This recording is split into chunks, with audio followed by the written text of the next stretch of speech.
Okay, so isang magandang araw mga pre. So meron tayong project na TMX125 mga pare ko na converted na siya sa battery CDI na battery operated mga pre. So kinonvert na po nila. So yun ang problema nito is ayaw umandar, no? So nag-check ako ng battery, walang karga yung baterya niya. Ayan. So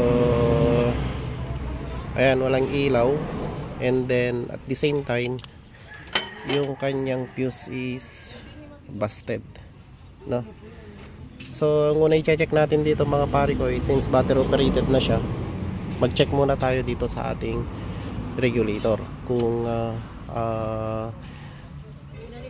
may lumalabas ba na output yung regulator natin, regulated ba siya. At kung wala naman po, i-check natin itong kanyang stator kung merong lumalabas na current from stator natin. So papunta po dito sa ating carrier. So yung stator natin mga pre is yung dalawang wire dito na kulay yellow at saka kulay pink, no? Isang pag-check dito, so tatanggalin lang natin to mga pre. Yan. And then through test lamp po. So ito, gamit ng ating test lamp, ilagay lang natin yung isang terminal ng test lamp po dito at saka isa doon, and then tingnan natin kung may lumalabas na current from stator papunta dito. Dapat ang test lamp natin is iilaw dapat yan. So check natin. Ayan, so meron tayong pan-check dito. Ilagay natin dyan. Walang tagahawak ng video. Okay, so yung isang terminal ito, so nakaipit siya dyan dito sa ating yellow wire, and then sa pink wire ito naman, and then try natin siyang tadyakan mga pre. Yan, dapat merong ilaw yan. Ayan o. So ibig sabihin, kung merong ilaw po yan, merong current po na nanggagaling po sa ating stator. So goods po yung ating stator.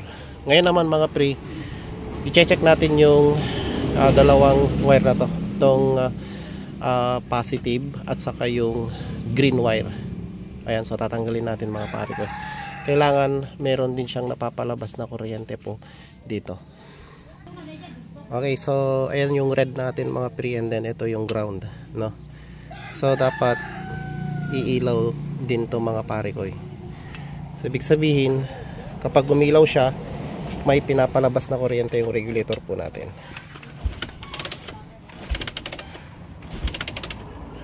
So yun ang problema, walang lumalabas na current. So linagay natin yung dalawang wire na yan, yung pink at saka yellow, no? So walang lumalabas na kuryente dito. So next na gagawin natin is check natin itong mga terminal, baka may putol, no? So dito tayo sa may ano niya mag-check. Yan.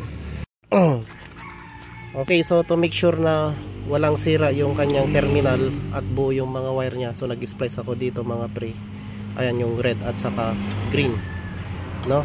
So dapat meron ng kuryente na lumalabas dito mga pare ko. Sige man. Yan. Sige. So wala pa rin. So ibig sabihin ang hatol nito is sira ang kanyang regulator. So palitan natin ang kanyang regulator mga pre. Okay, so yan yung ilalagay nating regulator mga pare ko. So TTGR to mga pare ko na. So napakadali lang po yung kanyang connection. So ito yung kanyang wire. So red, pink, black, yellow, and green. So sundin lang natin yung color coding mga pre. So ganun lang din po mga pare ko na. Kung hindi color coding ito mga pare ko, nagko-convert po tayo, so madali lang po matutunan to. So yung red is sa battery, no? Rekta po sa battery yan. Yung pink sa stator po. Yung yellow, stator po. Kahit magkabaliktad po yan mga pare ko, wala pong problema, no? And then black is sa accessories, and then green is sa ground. So ganun lang po mga pre yung kanyang connection. So napakadali lang po. So ganun din po dito, no? So yung battery po dito is papunta po siya sa battery yellow, at saka pink wire po sa ano po yan, sa stator po yan, green, ground, black accessories po. So ayan, connect na natin mga pare ko. Okay, so yan, naikabit na natin mga pre. So napakagulo yung kanyang wirings, no? Ayan, so ayusin natin yan mamaya. So tingnan natin mga pare ko kung meron na siyang kuryente.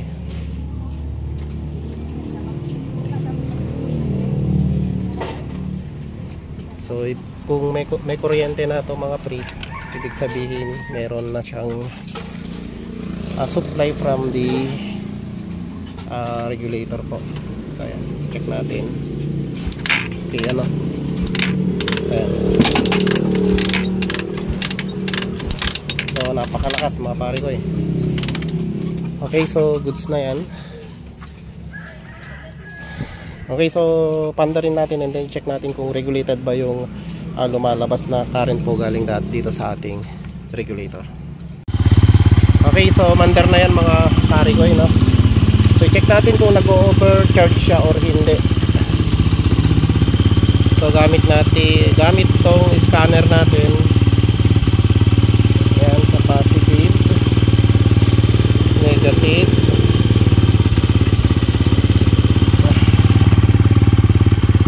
Okay, check natin yung kanyang battery.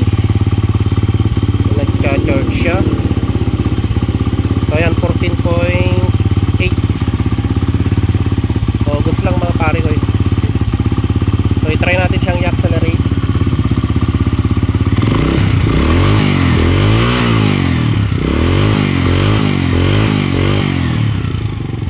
Okay, so ayan na, good na siya. So ganun lang mga pare ko, no?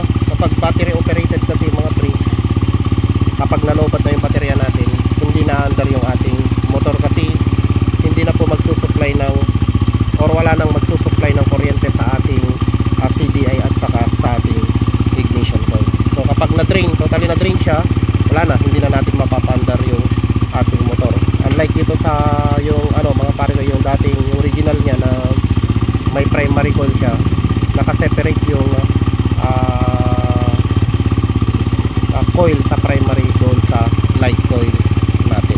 So kahit walang ilaw yan, no, kahit hindi nag-charge ang battery natin mga pre, kapag primary ang nagsusupply sa ating ignition coil or ignition system, kaya andar pa rin yung ating